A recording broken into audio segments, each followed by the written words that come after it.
नमस्कार दोस्तों, आज की हमारी कहानी है गुरु अवज्ञा।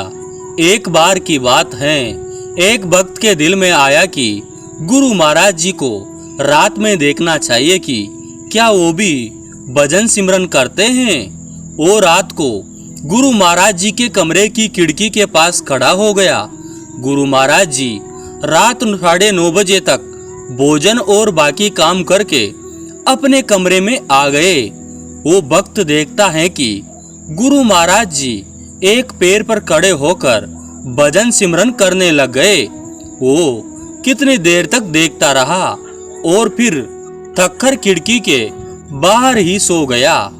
3 घंटे बाद जब उसकी आंख खुली तो वो देखता है कि गुरु महाराज जी अभी भी एक पैर पर खड़े भजन सिमरन कर रहे हैं। फिर थोड़ी देर बाद गुरु महाराज जी भजन सिमरन से उठकर थोड़ी देर कमरे में ही इधर उधर घूमे और फिर दोनों पैरों पर खड़े होकर भजन सिमरन करने लगे।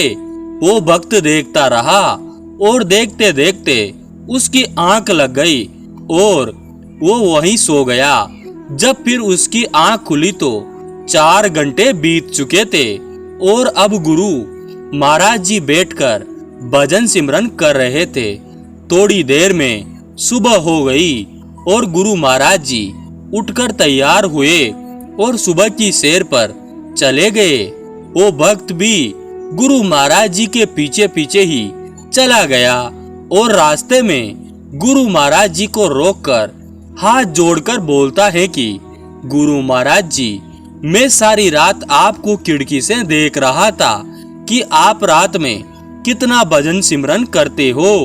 गुरु महाराज जी हंस पड़े और बोले, बेटा देख लिया तुमने फिर। वो भक्त शर्मिंदा हुआ और बोला कि गुरु महाराज जी देख लिया, पर मुझे एक बात समझ नहीं आई कि आप पहले एक पैर पर खड़े होकर भजन सिमरन करते रहे, फिर दोनों पैरों पर और आखिर में बैठकर जैसे कि भजन सिमरन करने को आप बोलते हो, ऐसा क्यों? गुरु महाराज जी बोले, बेटा एक पैर पर खड़े होकर मुझे उन सत्संगियों के लिए खुद भजन सिमरन करना पड़ता है जिन्होंने नाम दान लिया है मगर बिल्कुल भी भजन सिमरन नहीं करते। दोनों पैरों पर खड़े होकर मैं उन सत्संगियों के लिए भजन सिमरन करता हूँ जो भजन सिमरन में तो बैठते हैं मगर पूरा समय नहीं देते। बेटा जिनको नाम दान मिला है उनका जवाब सत्पुरुष को मुझे देना पड़ता है क्योंकि मैंने उनकी जिम्मेदारी ली है नाम दान देकर, और आखिर में मैं बैठकर भजन सिमरन करता हूँ वो मैं खुद के लिए करता हूँ क्योंकि मेरे गुरु ने मुझे नाम दान दिया था और मैं नहीं चाहता कि उनको मेरी जवाबदारी देनी पड़े।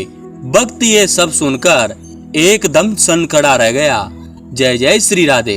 दोस्तों, आपको ये कहानी कैसी लगी?